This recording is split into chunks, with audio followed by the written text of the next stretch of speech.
The fluorescent lights of the diner buzzed like dying wasps above my head, casting everything in a sickly yellow glow that made the coffee in my cup look more like motor oil than anything drinkable. My feet throbbed inside my worn sneakers. 8 hours of carrying trays, forcing smiles at men who looked through me like I was made of glass, pretending the weight in my belly wasn't getting heavier by the day. I pressed my palm against the small swell hidden beneath my oversized sweater, feeling the flutter that had become my only companion in this god-forsaken city. 3 months. 3 months since I'd run, since I'd disappeared into the maze of Brooklyn's forgotten neighborhoods, changing my name, dyeing my hair from honey blonde to this mousy brown that made me look perpetually exhausted. Maybe I was. Sophia, table 7 needs a refill. Marcus, my manager, didn't even look up from his crossword puzzle. He never used my real name, Emma, because he didn't know it. Nobody here did. Sophia Martinez was the ghost I'd become, the shadow of the girl who once believed in love, the girl who'd been stupid enough to fall for a monster in an expensive suit. I grabbed the coffee pot, the heat seeping through the cheap plastic handle, and made my way through the maze of cracked vinyl booths. The dinner rush had died down to just the regulars, lonely souls nursing burnt coffee and day-old pie, searching for something that existed only in the bottom of their cups.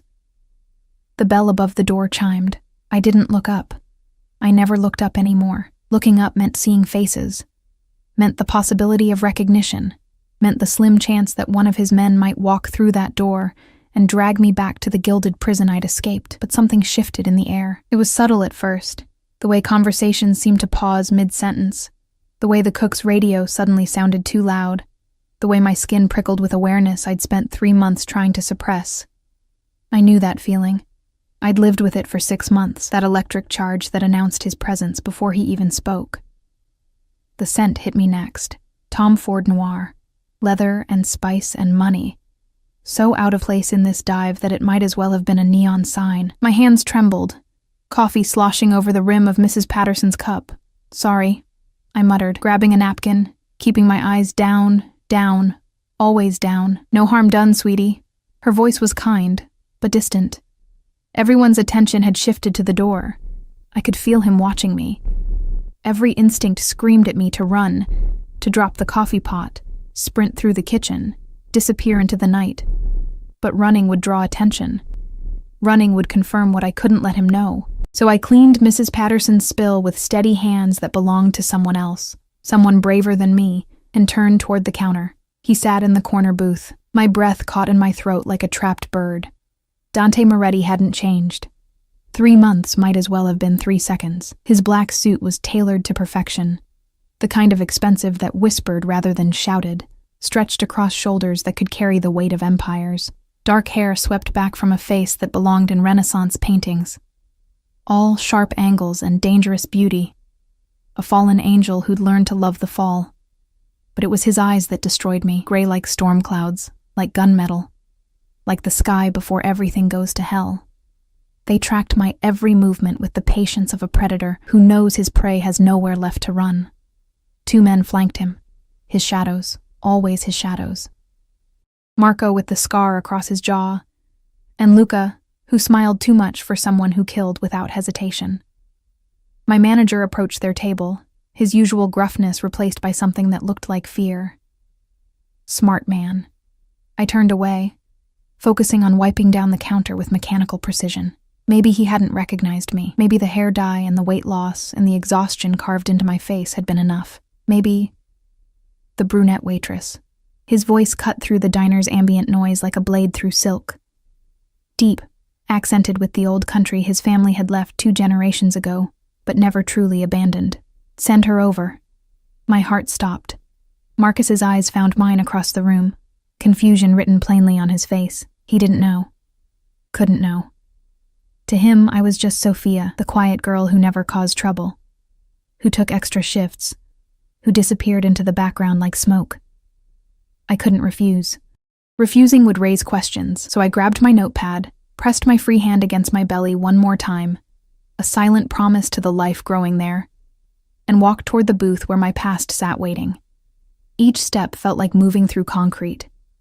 Up close, he was even more devastating. The harsh diner lights loved him the way they hated everyone else, casting shadows that emphasized the cruel beauty of his mouth, the aristocratic line of his nose. A thin scar ran along his left cheekbone, new since I'd left. I wondered who'd been brave enough, or stupid enough to put it there. I wondered if they were still alive. "What can I get you?" My voice came out steady, another small miracle. He didn't answer immediately. Instead, those gray eyes traveled over my face with the thoroughness of someone conducting an investigation. I felt stripped bare, every secret exposed, every lie transparent as glass. Coffee. Black. He paused, his gaze dropping briefly to my chest, then back to my face. "You look familiar." My blood turned to ice water. "I have one of those faces. Do you?" It wasn't a question. His fingers drummed once against the table. A gesture I recognized, one he made when he was thinking, calculating. "How long have you worked here?" "Few months." I kept my answers short, my eyes on my notepad. "Anything else?" "Your name?" The question hung in the air between us like a loaded gun. The lie tasted like ash. "Sophia. Sophia." He repeated it slowly, as if testing the weight of it, searching for the crack in my armor. "Italian?" My father was. Another lie. Another brick in the wall between us. One of his men, Marco, leaned in and whispered something. Dante's expression didn't change, but something flickered in his eyes. Recognition? Suspicion? I couldn't tell anymore. 3 months ago, I could read him like a book written in my native language. Now he was a stranger wearing a familiar face. Just the coffee then. He dismissed me with a slight nod. I should have felt relief. Instead, I felt the trap closing. I made it back to the counter on legs that barely held me, poured his coffee with hands that shook despite my best efforts. The cup rattled against the saucer. A tiny betrayal. When I returned to his table, he was on his phone, speaking in rapid Italian. I caught fragments. "Warehouse district. By morning." No witnesses. Before he noticed me and switched to English. "Grazie." He took the cup without looking at me, his attention on whatever business demanded blood and money in equal measure. I turned to leave. Wait. That single word froze me in place. "You're pregnant." It wasn't a question. My hand instinctively moved to my belly before I could stop it. Another betrayal. My body confessing what my mouth refused to admit. "That's not..." "How far along?" His voice had changed, dropped into a register that made my spine straighten with old, conditioned response. "I don't see how that's any of your business." The temperature in the booth seemed to drop 10 degrees. Marco and Luca shifted, their casual poses becoming alert. Dante set his phone down with careful precision, his full attention now locked on me like a spotlight I couldn't escape. "Answer the question." 3 months. The truth slipped out before I could stop it. Muscle memory. The way I'd always answered him, always obeyed even when every fiber of my being screamed resistance. His jaw tightened. Those gray eyes turned to steel. "Take off your sweater." "What?" "No. Now." The command in his voice bypassed my brain and went straight to my hands.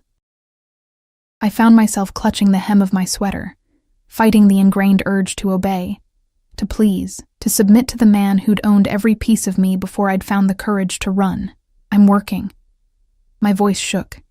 "If you want something, order it. Otherwise..." He stood.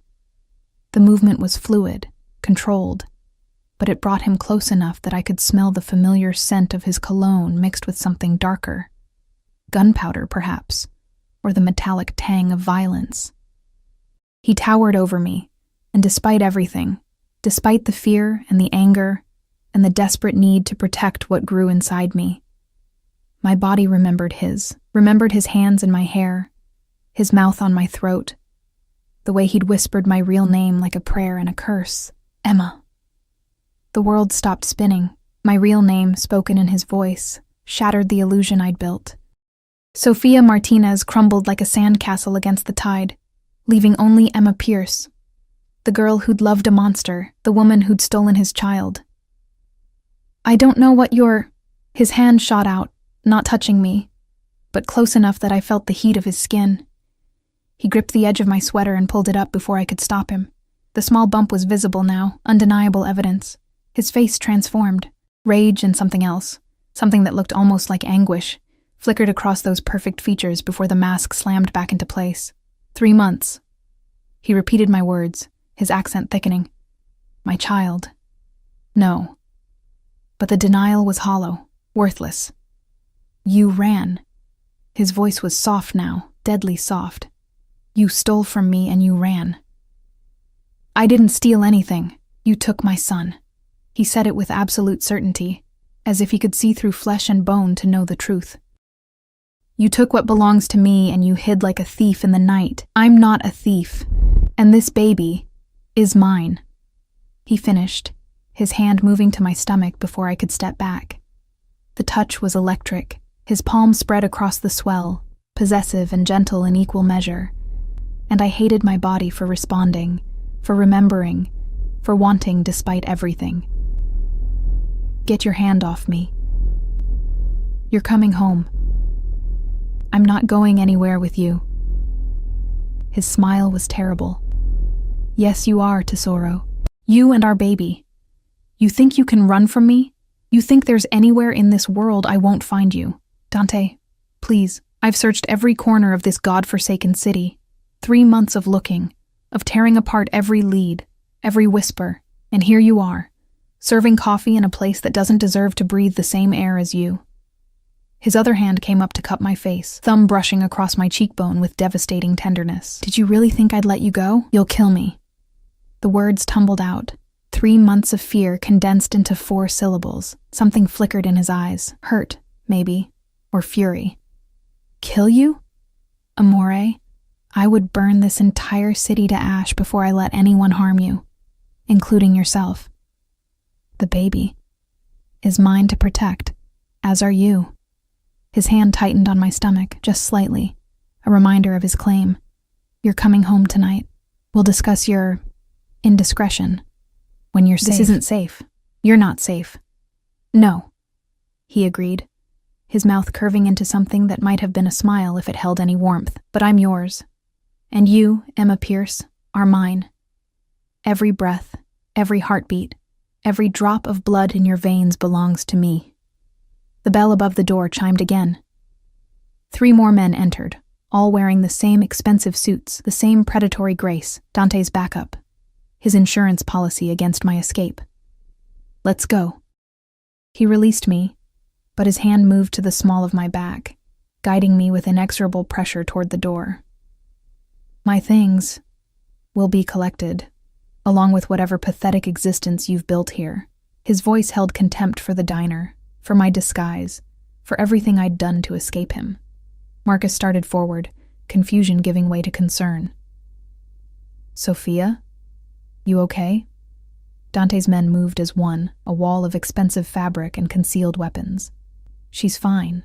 Dante answered for me, his tone brooking no argument. Aren't you, Tesoro? I looked at Marcus. Kind, clueless Marcus, who had no idea what kind of man stood in his diner, who couldn't possibly understand that intervening would mean his death. I thought about running, about screaming, about fighting. But Dante's hand pressed against my back, right where he knew I was most sensitive, and his other hand rested on my stomach, on our child, and I knew with crystalline certainty that fighting would only end in blood. I'm fine. The lie was the last gift I could give Marcus. Just tell everyone I'm sorry. Dante guided me out into the night, into the waiting black SUV that gleamed like a hearse under the streetlights. Marco held the door open, his scarred face impassive. I climbed in because I had no choice. Dante slid in beside me, close enough that our thighs touched, and the door closed with the finality of a coffin lid as the car pulled away from the diner, from my borrowed life, from the freedom I'd tasted for 3 precious months. Dante's hand found mine in the darkness. Welcome home, Amore, he whispered, bringing my knuckles to his lips. You have no idea how much I've missed you. And as the city lights blurred past the tinted windows, I felt the baby flutter inside me. A small, trapped thing, just like its mother. The penthouse smelled exactly as I remembered. Sandalwood and leather, expensive whiskey and the faint metallic tang that never quite disappeared no matter how many times the cleaners scrubbed. Blood had a way of lingering in places like this, seeping into the marble and the mahogany, becoming part of the foundation. Dante's hand remained on my lower back as he guided me through the foyer, past the floor-to-ceiling windows that showcased Manhattan, like a kingdom laid out for its king. The city glittered below us, oblivious to the cage I'd just been locked inside. Nothing's changed.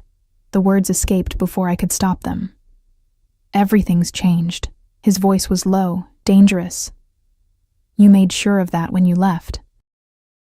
The living room opened before us, all sleek lines and dark furniture, art worth more than most people made in a lifetime, hanging on walls the color of midnight. A fire crackled in the fireplace, because of course he'd known he was bringing me back tonight. Of course he'd prepared. Dante Moretti didn't leave anything to chance. Sit. He gestured to the leather sofa, but it wasn't a suggestion. I remained standing, my arms wrapped around my middle, protecting the swell that had given me away. How did you find me? How did I? He laughed, but there was no humor in it. Tesoro, I own half this city. The other half fears me. Did you honestly think dyeing your hair and hiding in Brooklyn would be enough? You weren't looking in the right places. I was looking everywhere. He moved to the bar cart, poured 2 fingers of amber liquid into a crystal tumbler. Every hospital, every clinic, every women's shelter within 100 miles. I had men watching bus stations, train terminals, airports. I froze your bank accounts, tracked your phone until you were smart enough to destroy it. He'd done all of that. Of course he had. Then why did it take 3 months? Dante took a slow sip of his drink, his eyes never leaving mine. Because you were cleverer than I gave you credit for. Cash transactions only, no digital footprint, working in places beneath my notice. His lip curled. That diner, serving degenerates and drunks. Carrying my child while you pretended to be someone else. Our child. Mine. The word cracked like a whip. You lost the right to claim otherwise when you ran. The baby kicked, as if in protest. I pressed my hand against the spot, feeling the tiny rebellion beneath my palm.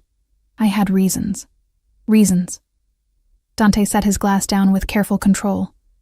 But I saw the rage simmering beneath his polished exterior. Enlighten me, Emma. What possible reason could justify stealing my heir and disappearing in the middle of the night? You killed him. The accusation tore from my throat. 3 months of silence breaking like a dam. Marco told me, before I left. He told me what you did to Tommy. Dante's expression didn't change, but something dark flickered behind his eyes. Your ex-boyfriend had a name? Don't. My voice shook. Don't pretend you don't remember. He came to me, Dante, 2 days before I left. He was terrified, said he needed money to run because he'd stolen from you. He said you were going to kill him. He was right to be terrified. Dante's voice was ice. He stole $50,000 from one of my shipments. Did he mention that part when he was crying to you? He said it was a mistake. A mistake. Dante moved toward me with predatory grace. Each step measured, controlled. He skimmed from my operation for 6 months before I caught him. 6 months of thinking he was smarter than me, that I wouldn't notice money disappearing from my own warehouses. I backed up until my legs hit the sofa. You didn't have to kill him. Yes, I did. He loomed over me now, close enough that I could see the new scar on his face more clearly. A thin white line that somehow made him more dangerous, more beautiful. In my world, theft is betrayal. Betrayal is death. He knew the rules. He was 23 years old. He was a thief who made the mistake of running to my woman for help. Dante's hand shot out, gripping my chin, forcing me to meet his gaze. Did you give him money, Emma? The question hung between us like a blade. Answer me. $500. The confession felt like swallowing glass. It was all I had in cash. I told him to run, to get as far away as possible. Dante's jaw tightened, a muscle ticking beneath the skin. You helped him. I didn't know the whole story. I couldn't let him die. So instead, you made yourself complicit.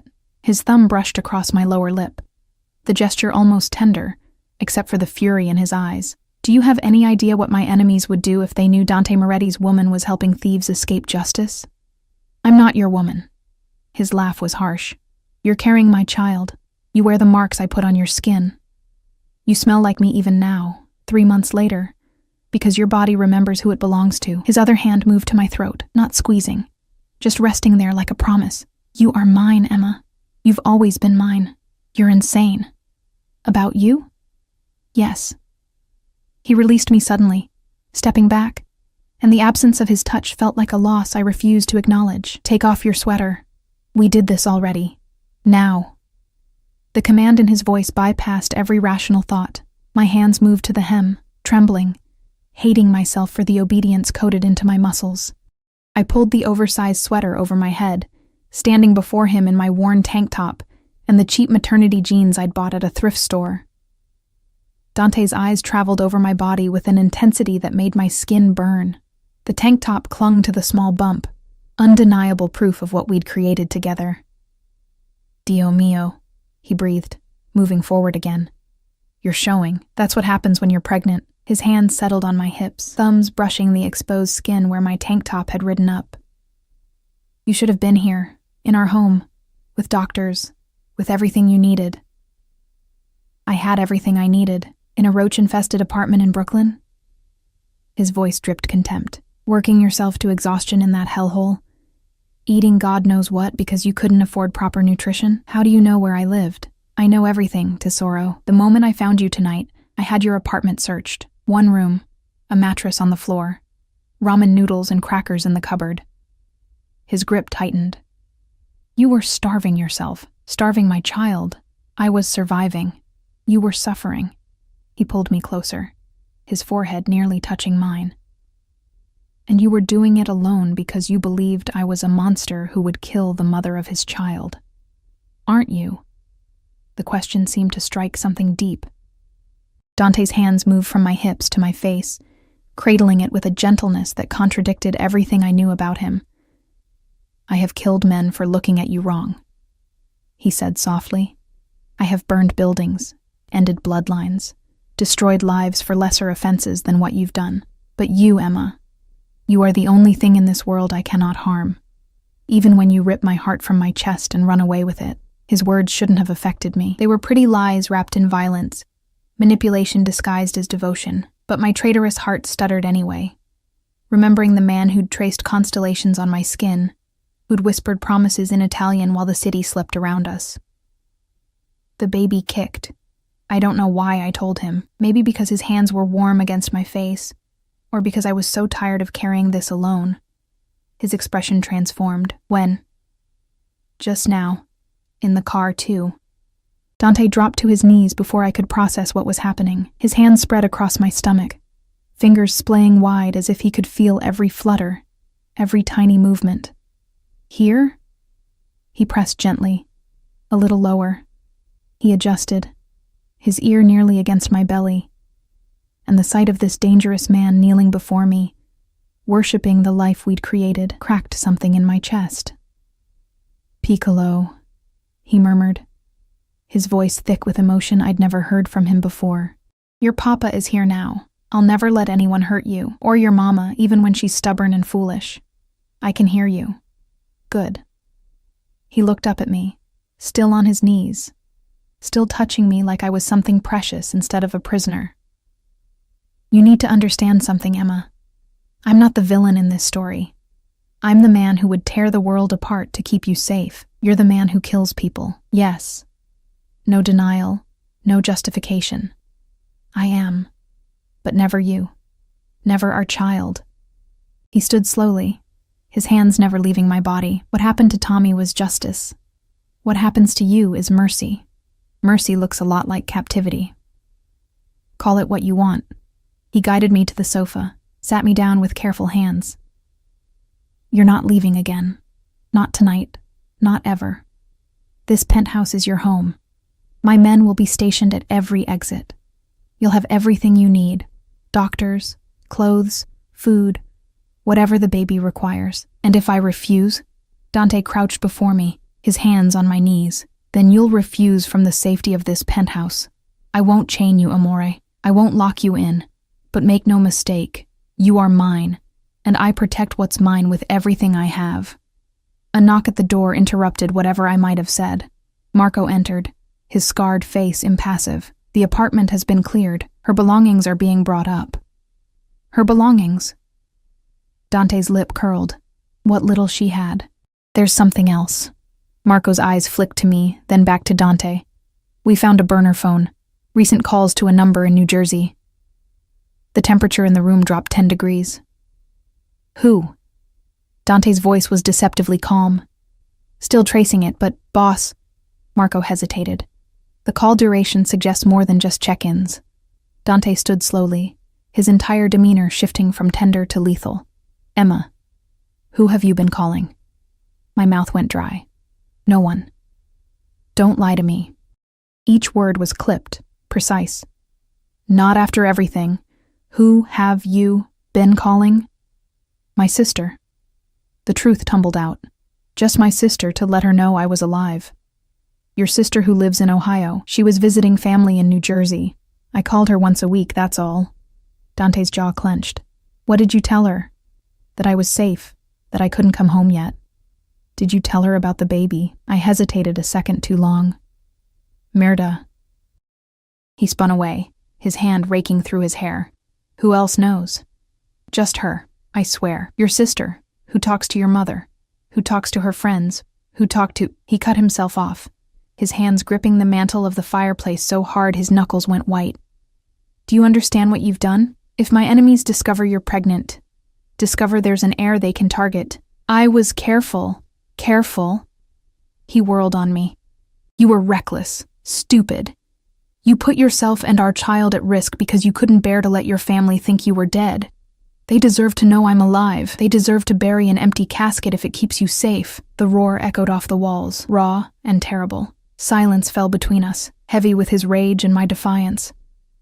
When he spoke again, his voice was controlled, but I heard the violence beneath it. "Marco, find out everyone she contacted, everyone who knows she's alive, pregnant, or in this city. I want names by morning. Boss, and double the security detail. No one in or out without my personal approval." Marco nodded and left, closing the door with a soft click. Dante turned back to me, and for the first time since he'd found me, I saw genuine fear in his eyes. "You don't understand the world I live in," he said quietly. "The enemies I've made. There are men who would cut our child from your womb just to hurt me. Women who would poison your food because they want my name, my power, my empire. And you called your sister from a traceable phone. I didn't know. You should have." He moved to the window, staring out at the city he ruled. "But you didn't, because I never told you the whole truth. I kept you separate from the worst of it, tried to give you a normal life while I built my kingdom on blood and bones." The admission hung in the air between us. "Starting tomorrow, that changes," he continued. "You'll learn everything. The families, the territories, the threats. You'll know who to trust, no one except me, and who would kill you for sport. You'll understand why I can't let you go. And if I still want to leave," he turned to face me, his expression carved from granite. "Then you'll want it from behind bulletproof glass, with armed guards, under 24-hour surveillance, because I will not, cannot, lose you again." The baby kicked hard, as if protesting the tension filling the room. Dante saw me press my hand against the spot and crossed to me in 3 strides. "Pain?" "No. Just... active." His hand covered mine, and we stood there in the firelight, connected by the life between us and the violence surrounding us. "I'm going to be a father," he said, wonder creeping into his voice. "Me. Dante Moretti, who never wanted attachments, never wanted weakness, and now I have both in abundance." "Is that what I am? Weakness?" "You're everything." His free hand cupped my face. "My strength and my weakness, my heaven and my hell, the only person who could destroy me, and the only person I would let." He kissed me then, and I hated that I kissed him back. Hated that my body remembered his, hated that 3 months of freedom dissolved the moment his mouth claimed mine. When he pulled away, his thumb traced my swollen lips. "Welcome home, amore mio," he whispered. Our real life starts now. Morning light filtered through the floor-to-ceiling windows like an interrogation lamp, harsh and unforgiving. I woke in Dante's bed, our bed, as he'd corrected me last night, wrapped in Egyptian cotton sheets that probably cost more than my entire 3 months of rent in Brooklyn. The mattress remembered my shape. The pillows still held the faint scent of my old perfume, the one Dante had bought me from a boutique in Paris. Everything here remembered me, even when I'd tried so hard to forget.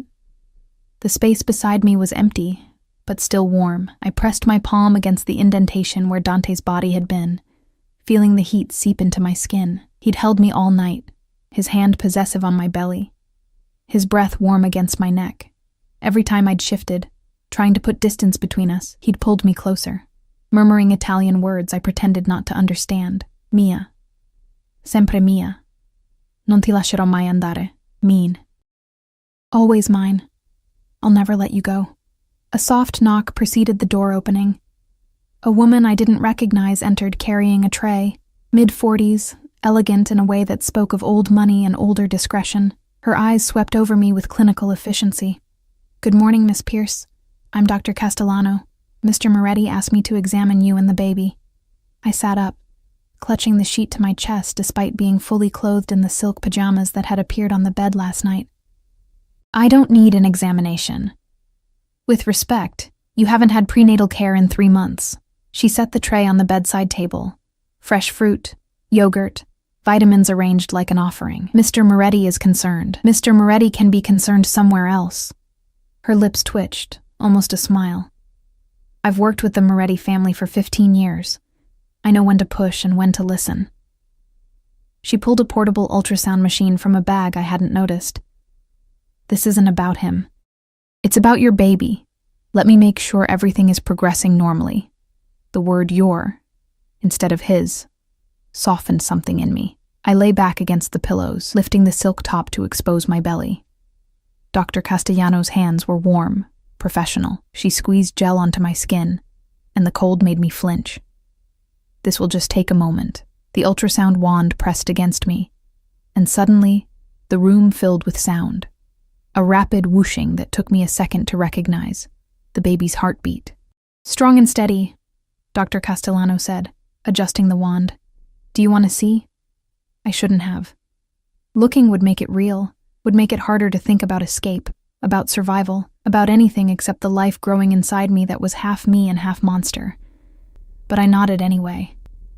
She turned the screen toward me, and there it was. A tiny form, fully shaped now, moving in the grainy black and white. Arms, legs, the curve of a spine. A hand moved to what might have been a mouth. Oh my God, I breathed. 13 weeks along, give or take a few days, the doctor confirmed. Everything looks perfect. Heart rate is excellent. Measurements are right on track. She paused. Though I can tell you've lost weight. When was the last time you had a proper meal? I ate. Ramen noodles and crackers aren't proper nutrition for a growing baby. She wiped the gel from my stomach with gentle efficiency. Mr. Moretti has arranged for a nutritionist to plan your meals. You'll also need to take these. She indicated the vitamins on the tray. Prenatal, iron, and omega-3s. Non-negotiable. Everything seems to be non-negotiable around here. Dr. Castellano's expression softened. He's terrified, you know, trying to control everything he can, because he can't control the fact that you ran, that he almost lost you both. She packed up her equipment. I'm not defending him, but in 15 years, I've never seen Dante Moretti afraid of anything until yesterday. She left before I could respond, the door clicking shut with wealthy discretion. I stared at the tray of food, at the vitamins lined up like tiny soldiers, at the evidence of Dante's control extending even to what I put in my body. But my hand moved to my stomach, to where the baby had been visible on the screen, and I knew I'd take the vitamins, eat the food, do whatever it took to keep that tiny heartbeat strong, even if it meant surrendering to the man who held us both captive. The bedroom door opened again. This time, Dante filled the frame, dressed in charcoal gray suit that transformed him from the man who'd held me in the night to the kingpin who ruled the city below. His eyes found me immediately, cataloging my position in his bed, the tray of untouched food, the vitamins still in their neat row. Dr. Castellano says the baby is healthy.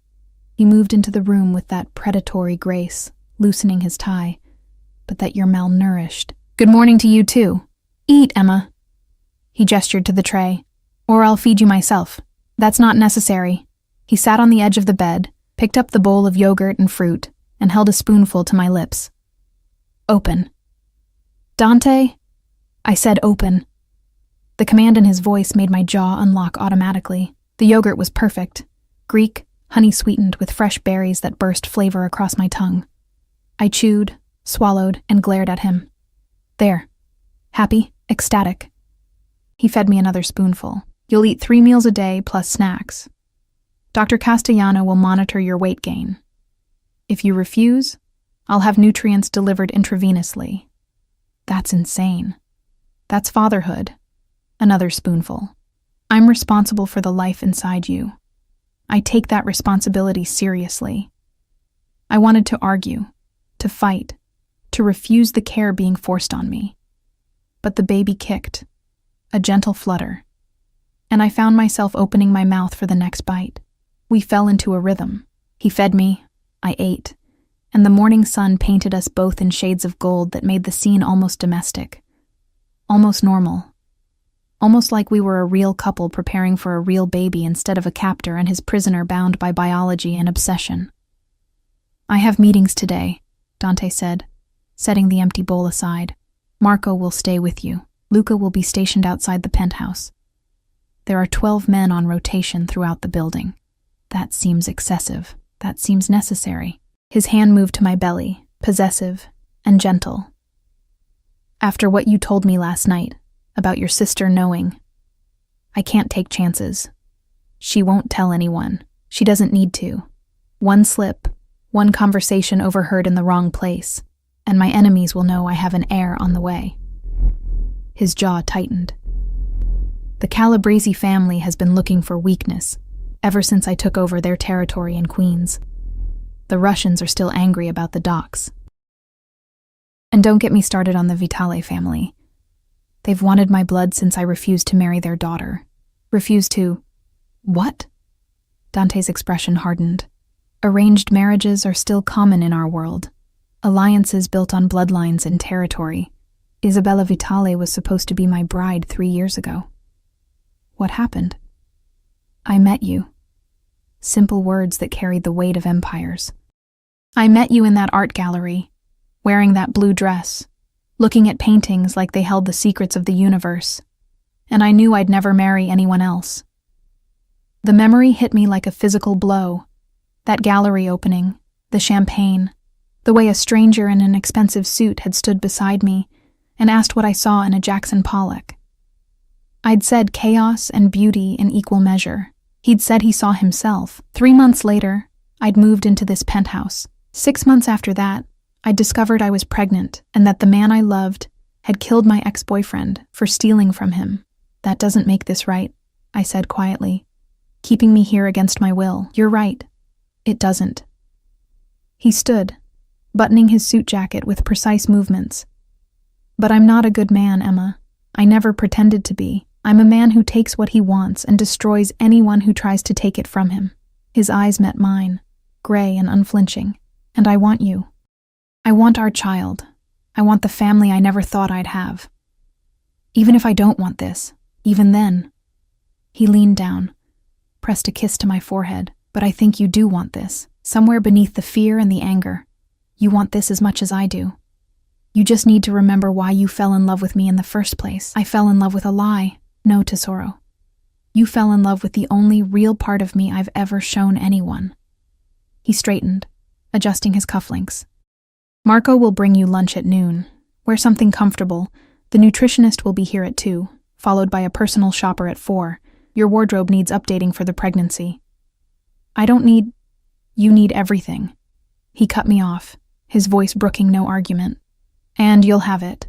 Clothes, furniture for the nursery, whatever your heart desires. The only thing you won't have is freedom. Not until I'm certain you're safe. He left before I could respond, the door closing with expensive finality. I sat in his bed, our bed, surrounded by luxury that felt like prison bars made of silk and gold, and tried not to think about how easily I'd opened my mouth for him, how naturally I'd let him feed me, touch me, claim me. The baby kicked again, stronger this time. "We're in trouble," I whispered to the small life inside me. So much trouble. The afternoon unfolded exactly as Dante had dictated. Marco appeared at noon with lunch: grilled salmon, roasted vegetables, quinoa, all arranged like art on bone china. He stood by the window while I ate, his scarred face impassive, but I caught him watching me with something that might have been sympathy. "How long have you worked for him?" I asked, more to break the silence than out of genuine curiosity. 12 years. Marco's voice was surprisingly gentle for a man who looked like he'd been carved from violence. "Since we were kids, really. He saved my life. I owe him everything. Even helping him keep me prisoner?" "You're not a prisoner, Miss Pierce. You're protected." Semantics. Marco's lips twitched. "Mr. Moretti has enemies who would gut you just to watch him suffer. Keeping you here isn't cruelty. It's survival. And if I want to leave anyway," his expression hardened, "then I'd stop you. Not because I want to, but because I won't watch another person he loves die on my watch." The words hung heavy between us. Another person he loves. Who did he lose? Marco's jaw tightened. "That's not my story to tell." He gestured to my half-eaten lunch. "Finish your food. The nutritionist will want to see what you've been eating." I picked at the salmon, my appetite gone. The nutritionist arrived precisely at 2, a stern woman named Maria, who catalogued my diet with increasing horror and prescribed a meal plan that would have fed a small army. Then came the personal shopper, arms loaded with garment bags and shoe boxes, transforming the bedroom into a boutique. "Mr. Moretti specified comfort and elegance," she said, "hanging dresses I'd never wear, arranging shoes I'd never walk in. Everything is adjustable for the pregnancy. He wants you to feel beautiful. He wants me to feel owned." She paused, a cashmere sweater in her hands, and met my eyes. "In my experience, Miss Pierce, men like Dante Moretti don't go to this much trouble for possessions. They go to this much trouble for obsessions." She smiled. "And obsession, in the right hands, can look a lot like love." After she left, I stood in front of the mirror, wearing one of the new dresses, soft dove gray, empire waist, probably worth more than I used to make in a month. The woman staring back at me looked like someone I used to know, someone who belonged in this world of wealth and danger, someone who was falling back under Dante Moretti's spell. The penthouse door opened. I heard voices. Dante's low rumble, another man's nervous tenor. Footsteps approached the bedroom. Dante appeared in the doorway, his tie loosened, his expression carved from stone. "We have a problem." My heart stopped. "What kind of problem?" "The kind that involves your ex-boyfriend." He moved into the room, and I saw Luca behind him, holding a tablet. Tommy wasn't working alone when he stole from me. The floor seemed to tilt beneath my feet. "What?" "Show her." Dante gestured to Luca, who brought the tablet forward. Security footage played on the screen. Grainy, black and white, but clear enough. Tommy, alive and moving, in what looked like a warehouse. But he wasn't alone. A woman stood beside him, her face partially obscured by shadow. Dante's finger tapped the screen, zooming in. My blood turned to ice. The woman was me, except it wasn't. Not really. Someone who looked like me, moved like me, but I'd never been in that warehouse, had never... "This was taken 4 months ago," Dante said, his voice deadly calm. 2 weeks before you told me you were pregnant. 3 weeks before Tommy died. That's not me. I know. His hand gripped my chin, forcing me to meet his eyes, because you were with me that night. I remember. We went to the opera, came home, made love until dawn. His thumb brushed my cheekbone, but someone wanted me to think it was you. Someone set you up. The implications crashed over me like a wave. Who? That's what I'm going to find out. He released me, his expression shifting from tender to lethal. But first, I need to know. Did Tommy ever mention anyone? A partner? A friend? Someone who might have wanted to frame you? I tried to think past the panic. He mentioned a girl once. Said she was helping him with a business opportunity. I thought he meant drugs or something stupid. I didn't... What did she look like? I never met her. He just said, I closed my eyes, trying to remember. He said she looked like an angel but fought like the devil, that she was going to change everything. Dante and Luca exchanged glances. Isabella. Luca said quietly. Isabella Vitale? My voice cracked. The woman you were supposed to marry? Dante's expression was answer enough. She's been trying to destroy you from the inside, Luca continued. Used Tommy to steal money, made it look like Emma was involved, probably hoping you'd kill her, Dante finished, his voice hollow. She was betting I'd kill Emma for betrayal, clearing the way for our families to merge through marriage after all. The room spun. I sat down hard on the edge of the bed, my hand pressed against my belly. But you didn't. You didn't kill me. No. Dante crouched before me, his hands covering mine. I couldn't. Even thinking you'd betrayed me, even with the evidence, I couldn't do it. That's when I knew. Knew what? That I'd rather rule nothing with you than everything without you, his forehead pressed against mine. So, I killed Tommy instead, made it look like justice for the theft. When really, I was protecting you from a truth I thought would destroy us both. Tears burned behind my eyes. You should have told me. I know. I ran because I thought you were a monster. I am a monster, Amore. Just not to you. Never to you. And Isabella? His expression went cold. We'll learn that some prices are paid in blood. The war room was everything I'd imagined and nothing I'd prepared for. Deep in the bowels of the penthouse, accessed through a hidden elevator behind Dante's study, it sprawled like the nerve center of an empire built on violence and fear. Screens covered one wall, showing feeds from across the city. Warehouses, docks, restaurants that served as fronts for money laundering. A massive table dominated the center, scattered with maps marked in red and black, territories carved up like a butcher's diagram. Dante had brought me here at dawn, his hand protective on my lower back as we descended into his true kingdom. I want you to see everything, he'd said, his voice rough from a sleepless night spent planning Isabella Vitale's destruction. No more secrets. No more lies. You need to understand the world our child will inherit. Now I stood beside him as men filtered in, his captains, his soldiers, the infrastructure that kept the Moretti Empire running while the city slept above us. They eyed me with curiosity and barely concealed skepticism.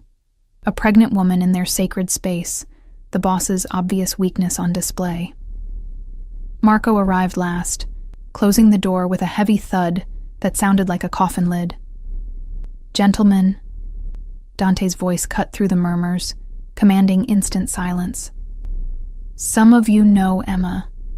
For those who don't, she's mine, the mother of my heir. And she stays for this meeting because what we discuss affects her directly. No one argued. No one would dare. Luca stepped forward, pulling up footage on the main screen. We've tracked Isabella's movements for the past 6 months. She's been building her own network, skimming from her father's operations to fund it. The warehouse where she met with Tommy Martinez is one of 12 properties she controls through shell companies. 12. Dante's voice was ice, right under Salvatore Vitale's nose. Her father doesn't know, Marco confirmed. Or he's pretending not to. Either way, Isabella's been playing a long game. Tommy Martinez was just one piece. We've identified 4 other men she recruited. All small time, all desperate enough to steal from you. The screen shifted, showing faces I didn't recognize. Young men, hungry looking, the kind who saw crime as their only ladder out of poverty. Where are they now? Dante asked. 2 are dead. 1 disappeared 3 weeks ago. We're still looking. The last one? Luca paused. Turned up at St. Vincent's Hospital yesterday with his throat cut. He lived long enough to talk. And? He confirmed Isabella orchestrated the entire operation, used a lookalike to frame Emma, planned to present the evidence to you after Tommy was dead, make it look like Emma was the mastermind. Luca's expression hardened. She wanted you to kill Emma yourself. Figured grief and rage would make you sloppy, easy to manipulate into the marriage your families arranged.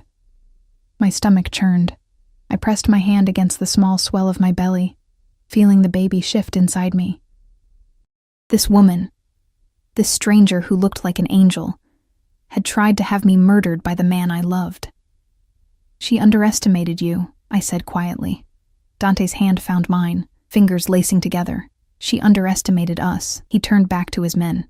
I want every property she owns burned to the ground, every account frozen, every man who worked for her brought to me alive. And Isabella? Marco asked. Untouched. For now. Dante's smile was terrible. I want her to watch everything she built turn to ash.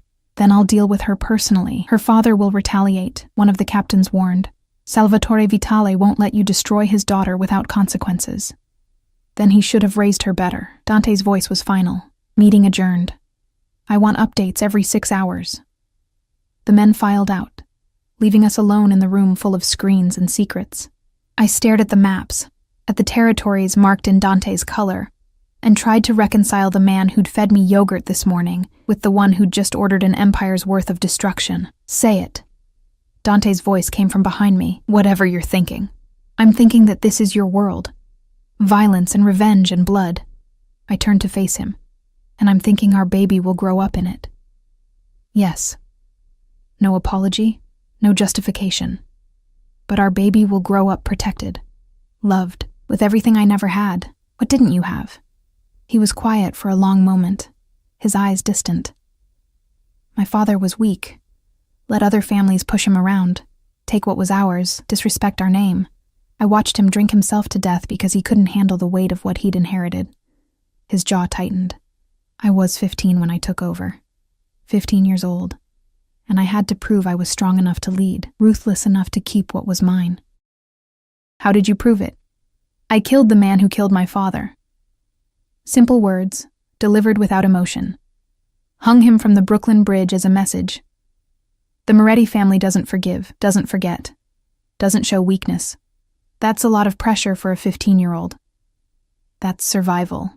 He moved closer, his hands settling on my hips. But with you, Emma, I'm not that scared kid anymore. I'm not fighting to prove myself. I'm fighting to protect what I love, by burning down Isabella's empire.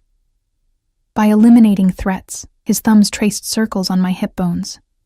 She tried to take you from me, tried to trick me into killing you. There's no punishment severe enough for that crime. The baby kicked, hard enough that Dante felt it. His expression transformed, the killer disappearing, replaced by wonder. Fort, he murmured, strong, like their mother, or stubborn, like their father. He smiled. A real smile, the kind I'd fallen in love with in that art gallery. We're going to be terrible parents. Probably. I found myself smiling back. But at least the baby will never doubt we'd burn the world down for them. Never. He pulled me closer, his forehead resting against mine. I need you to trust me, Emma. I need you to believe that everything I do to keep you safe. Even holding me prisoner? Especially that. His lips brushed mine, soft and devastating, because losing you would destroy me. And a destroyed Dante Moretti is dangerous for everyone. The kiss deepened, and I let it. Let myself remember why I'd loved him despite the violence, despite the danger. His hands were gentle on my body, reverent, worshipping the changes pregnancy had brought. When we finally broke apart, we were both breathing hard. Come upstairs, he said against my mouth. Let me show you the nursery. You built a nursery? I had it built 3 months ago. The day you left, I knew I'd find you. Knew I'd bring you home. He took my hand, leading me toward the elevator. I've been preparing for our child since the moment you disappeared. The nursery took my breath away. Soft sage green walls, hand-painted with a forest scene that looked like something from a fairy tale. A crib made of dark wood, clearly custom, with linens so soft they felt like clouds. A rocking chair by the window, positioned to catch the morning light. Shelves already lined with books, toys, stuffed animals that probably cost more than my entire childhood, but it was the mural that destroyed me. Painted above the crib, a mother and father stood in a clearing, holding a small child between them. The father was dark-haired, strong-featured. The mother had honey-blonde hair and delicate features. The child was just a shadow, waiting to be filled in with reality. You painted me, I whispered, before you found me. How did you know I'd come back? Because you're mine. Dante stood behind me, his arms circling my waist, his hands splayed across my belly. Because this child is ours. Because some things are inevitable, amore. Like gravity, like breathing, like us. I turned in his arms, looking up at this man who'd terrorized a city to find me, who'd built a nursery for a child he'd never seen, who killed without hesitation, but touched me like I was made of porcelain. I'm still angry with you. I know. I still don't trust you completely. I'll earn it back. His hand cupped my face, however long it takes, and if Isabella comes for us, she won't get the chance. His voice dropped, cold and final. Tonight her world ends. Tomorrow ours begins. Night fell over Manhattan like a velvet curtain, and I watched from the penthouse windows as Dante's empire went to work. My phone, a new one, untraceable, that Dante had given me, buzzed with updates from Luca, warehouse on Pier 47, secured. Brooklyn location, cleared. Assets frozen. Each message was another piece of Isabella's kingdom crumbling. I should have felt guilty, watching a woman's life's work dissolve. Instead, I felt safe, protected. Because this woman had wanted me dead, had manipulated events to put a target on my back, and Dante was erasing her like she'd never existed. You should rest. Marco appeared with a tray, herbal tea, crackers, fruit. The evening snack Dr. Castellano had prescribed. It's going to be a long night. Where's Dante? Handling the final location personally. Marco set the tray down, his expression carefully neutral. He wanted to be there when they brought Isabella in. My blood chilled. Brought her in where? Here, to the penthouse. Marco's eyes met mine. He wants you to see what happens to people who threaten his family. I don't want to see that. With respect, Miss Pierce, you need to. He gestured to the windows, to the city sprawling below. This is the world you're part of now. The world your child will inherit. Better to understand it with your eyes open than to live in denial. He left me alone with those words and the tea I couldn't drink. An hour later, the elevator chimed. Voices filled the foyer. Dante's calm authority, Luca's efficiency, and a woman's voice, sharp with fury and fear. You can't do this. My father. Your father disowned you an hour ago. Dante's voice carried no emotion. When I showed him the evidence of your embezzling, of your failed assassination attempt, of every law you broke building your pathetic little empire, he called you a disgrace to the Vitale name. You're lying. Am I? Call him yourself. Silence. Then the sound of a phone dialing, ringing, going to voicemail. Papa, please. Isabella's voice cracked. Papa, it's me. Please pick up. Please. He's not going to save you. Dante again, closer now. No one is. Footsteps approached the living room. I stood frozen by the window, my hand pressed against my belly, as Dante entered with Isabella Vitale in tow. She was beautiful. That was the first shock. Delicate features, dark hair cascading over her shoulders, eyes like midnight. She wore designer clothes even in defeat, held herself with the pride of old money and older bloodlines, but when her eyes found me, that beauty twisted into something ugly. You, she hissed. You're the reason for all of this. No. Dante's hand settled on my shoulder, possessive and protective. You're the reason. You made the choice to steal, to frame, to attempt murder. Emma is simply the consequence of your failure. Isabella's gaze dropped to my belly, and I saw the moment she understood. You're pregnant. With my heir. Dante's voice held unmistakable pride. The child you tried to prevent by having their mother killed. I would have given you heirs. Isabella's composure cracked. Strong sons from two powerful families. Children who would have united our empires. Instead you chose her. A nobody. An outsider who doesn't understand our world. She understands love. Dante pulled me closer. Something you've never comprehended. Isabella laughed, bitter and sharp. Love? You think love matters in our world? Power matters. Blood matters. Legacy matters. That baby she's carrying will make you weak, Dante. Your enemies will use it against you. Let them try. His voice dropped to a whisper, and they'll learn what happens when someone threatens my family. He gestured to Marco, who stepped forward with a tablet. Show her. The screen displayed financial records, properties, accounts. Everything Isabella had built, now systematically destroyed. Each asset seized, each connection severed, each ally turned away. "You have nothing," Dante said simply. "No money, no properties, no family. You're a ghost in a world you tried to rule. You can't. My father will." "Your father signed the papers himself." Marco showed her the documents. "He's disowned you, Isabella. You're no longer a Vitale. You're nothing." I watched her face crumble, watched the realization of total defeat sink in. Part of me felt pity, a small part. The rest remembered that this woman had wanted me dead, had manipulated events to make the man I loved into my executioner. "What happens now?" Isabella's voice was barely a whisper. "Now?" Dante considered. "You leave New York, tonight. Luca will escort you to the airport. You have a one-way ticket to Rome and enough money for 6 months. After that, you're on your own. You're letting me live?" Shock colored her features. "I'm letting you exist." Dante's correction was deliberate, because killing you would start a war I don't need. "But make no mistake, if you ever set foot in this city again, if you ever come near my family, if you even speak Emma's name, I won't be merciful twice." Isabella's eyes found mine one last time. "He'll get tired of you," she said, venom in every word. "Men like Dante Moretti don't stay faithful, don't stay satisfied. Give him a year, maybe 2, and he'll be looking for something new, something better. That's the difference between you and me."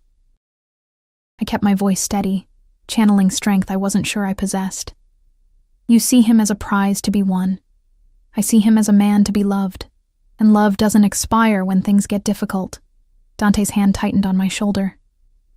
"Get her out of here," he told Luca. "I don't want to see her face again." They escorted Isabella to the elevator, her designer heels clicking against marble like a countdown. When the doors closed on her furious, defeated expression, the penthouse fell silent. Dante turned me in his arms, his hands framing my face. "You defended me," he said. Wonder in his voice. "You defended me first." I pressed my palm against his chest, feeling his heartbeat race beneath expensive fabric. 3 months ago, when you couldn't bring yourself to believe I'd betrayed you, you chose love over evidence, over logic. I chose you. He kissed me softly. "I'll always choose you." The baby kicked between us and we both smiled. "Come to bed, amore," Dante murmured against my mouth. "Let me show you what forever looks like." 6 months later, the first snow of winter fell over Manhattan like a benediction. I stood at the nursery window, my hand resting on the swell of my belly. Massive now, heavy with the life ready to enter the world any day. Behind me, Dante assembled a crib mobile, cursing softly in Italian when the pieces refused to cooperate. The sight of the city's most feared crime lord struggling with baby furniture made me smile despite the Braxton Hicks contractions that had been plaguing me all morning.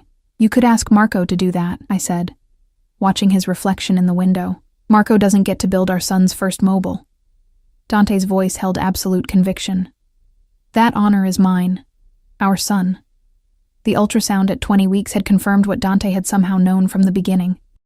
A boy with his father's strong heartbeat, and his mother's stubborn refusal to cooperate during measurements. Dr. Castellano had laughed when the baby kept turning away from the scanner, hiding his face like he already understood the value of privacy in the Moretti world. We'd named him Alessandro, after Dante's grandfather, the one good man in a family tree full of violence. "How are you feeling?" Dante abandoned the mobile, crossing to me with those careful steps he'd adopted once my center of gravity shifted. His hands settled on my hips, supporting weight I could no longer carry alone. Like I'm smuggling a bowling ball, I leaned back against his chest. "Dr. Castellano says any day now." "Good." His palms spread across my belly, and Alessandro responded immediately, pushing against his father's touch. "I'm ready to meet him, ready to hold him, ready to start our real life." Our real life had already begun, though neither of us had noticed exactly when. Maybe it was the night Isabella left, when Dante had carried me to bed and made love to me like I was something precious he'd almost lost.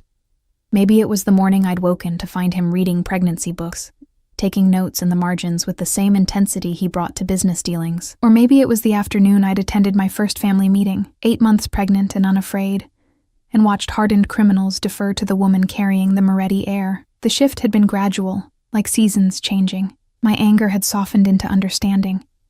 His possessiveness had evolved into partnership. We'd learned to navigate the violence of his world and the vulnerability of mine, finding balance in the space between.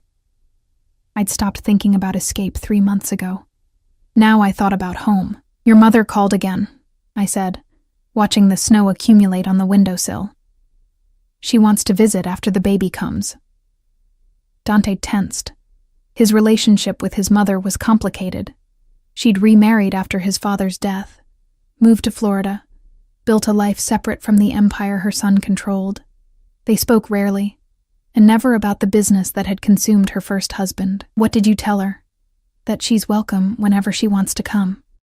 I turned in his arms, meeting those gray eyes that still made my heart stutter.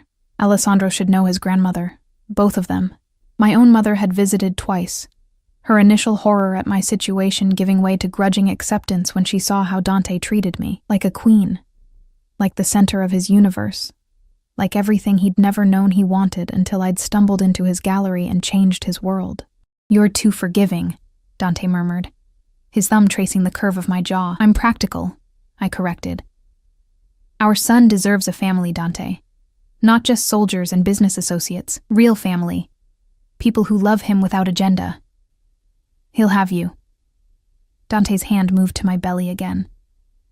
That's more than I ever had. The raw honesty in his voice still surprised me sometimes. 6 months of living together without the option of running had stripped away the walls between us. We'd fought, God, how we'd fought, about his overprotectiveness, my stubbornness, the future we were building on a foundation of blood and money. But we'd also laughed, made love, planned for a child who would inherit both our strengths and our flaws. "He'll have both of us," I said firmly. "You're going to be an amazing father." "I'm going to be a terrified father," he admitted. "What if I'm too much like my old man? What if I push Alessandro into this life when he deserves better? Then I'll be there to remind you that love is stronger than legacy." I pressed my palm against his chest, feeling his heartbeat race. "And Alessandro will choose his own path, Dante. We'll make sure of it." A contraction hit, stronger than before. I gasped, gripping Dante's arms for support. His expression transformed instantly. "Emma, what's wrong?" "Nothing. Just..." Another contraction. Harder. Lower. "Oh. Oh, what does oh mean?" Panic crept into his voice. "It means..." I looked down at the puddle forming at my feet, at the wetness soaking through my dress. "It means your son has decided today is a good day to be born." For 3 seconds, Dante Moretti, the man who'd stared down rival bosses, who'd orchestrated the fall of empires, who feared nothing and no one, froze completely. Then he exploded into action. "Marco!" His voice thundered through the penthouse. "Get the car! Now! Luca, call Dr. Castellano! Everyone else, move! Dante, calm down! Calm down! You're in labor!" He swept me into his arms like I weighed nothing, cradling me against his chest. "How far apart are the contractions? Did your water just break? Is the baby okay? Are you okay?" "I'm fine. The baby's fine." "This is normal. Nothing about this is normal." He carried me toward the elevator, barking orders at the men who'd appeared from various corners of the penthouse. Someone grabbed the hospital bag. "Where's the hospital bag? Emma, where did you put the hospital bag?" "In the nursery closet, where it's been for 3 weeks. 3 weeks, and you didn't tell me to move it somewhere more accessible?" He was actually arguing with me while I was in labor. Another contraction seized me, and I buried my face in his neck, breathing through the pain. His cologne, that same Tom Ford Noir that had given him away in the diner, grounded me, reminded me that despite the chaos, I was safe. The elevator ride felt endless. Marco waited in the underground garage with the SUV, engine running, door open. Dante settled me in the back seat with a gentleness that contradicted his obvious panic. "Drive carefully but quickly," he ordered Marco. "Every red light is optional. If anyone tries to pull us over, they're getting a new car." "We're not stealing a police car," I managed between contractions. "Watch me." The drive to Mount Sinai took 15 minutes that felt like hours. Dante held my hand the entire time, whispering promises and prayers in Italian, his usual composure completely shattered. When we pulled up to the emergency entrance, Dr. Castellano was already waiting with a wheelchair and a team of nurses.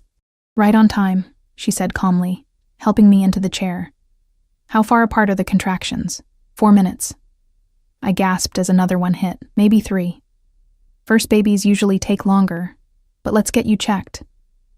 She wheeled me toward the elevators while Dante hovered, his hand never leaving my shoulder. The private suite he'd reserved months ago was ready, more like a luxury hotel room than a hospital, with soft lighting and comfortable furniture, and a view of the city that reminded me how far I'd come from that diner in Brooklyn.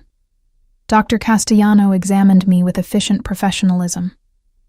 "You're at 6 centimeters. Moving fast for a first labor. We'll get you set up with an epidural if you want one." "Yes," I said immediately. "No." Dante looked horrified. "You want them to stick a needle in your spine?" "I want them to stop the pain. What if something goes wrong? What if—" Dr. Castellano fixed him with a look that had probably terrified medical students for decades. "Mr. Moretti, your job right now is to hold your wife's hand. Tell her she's doing great and stay out of my way. Can you handle that?" He opened his mouth to argue, saw my expression, and closed it again. "Yes, doctor." The epidural was heaven. The anesthesiologist, a calm woman who'd clearly dealt with panicking fathers before, administered it with barely a pinch. Within 20 minutes, the contractions dulled to manageable pressure. Dante sat beside my bed, holding my hand like it was the only thing keeping him anchored to earth. "I'm sorry," he said quietly. "I'm handling this badly. You're handling this like a man who's terrified of losing what he loves." I squeezed his fingers. "It's actually kind of sweet." "Sweet." He laughed, rough and strained. "I've faced down men with guns and knives. I've negotiated with psychopaths and survived assassination attempts. But watching you in pain, Emma, it's destroying me. Then it's a good thing the hard part is almost over." It wasn't. Labor stretched into hours, contractions that registered on monitors but barely touched me thanks to the epidural. Dr. Castellano checking dilation with increasing frequency. Nurses coming and going, adjusting equipment, monitoring Alessandro's heartbeat, strong and steady, just like his father. Dante never left my side. Marco brought food that neither of us touched. Luca stood guard outside the door, turning away anyone who tried to enter without authorization. My mother called twice, and Dante handed me the phone both times, his expression soft when I talked to her about normal things, the weather, the nursery colors, how excited she was to meet her first grandchild. Around midnight, something changed. Dr. Castellano's expression shifted from routine to alert. His heart rate is dropping slightly with each contraction, not dangerously, but enough to concern me. Dante went rigid. "What does that mean?" "It means we need to move things along." She looked at me. "You're at 10 centimeters. It's time to push." The next hour blurred into a haze of effort and exhaustion, pushing with contractions I couldn't feel, guided by Dr. Castellano's calm directions and Dante's whispered encouragement. The epidural had done its job too well. I couldn't feel anything below my waist, couldn't tell if I was making progress. "I can see his head," Dr. Castellano announced. "One more good push, Emma. One more, and you'll meet your son." I looked at Dante, at this man who'd torn apart a city to find me, who'd built a nursery before he knew if I'd ever return, who was crying now, actually crying, as our child prepared to enter the world. "Together," I whispered. "Together," he agreed, his lips against my forehead. "Always." I pushed with everything I had left. And then, a cry. Sharp, indignant, perfect. "It's a boy." Dr. Castellano lifted a squirming, angry infant into the light. A healthy, beautiful boy. They placed Alessandro on my chest, this tiny creature covered in vernix and fury, and the world stopped.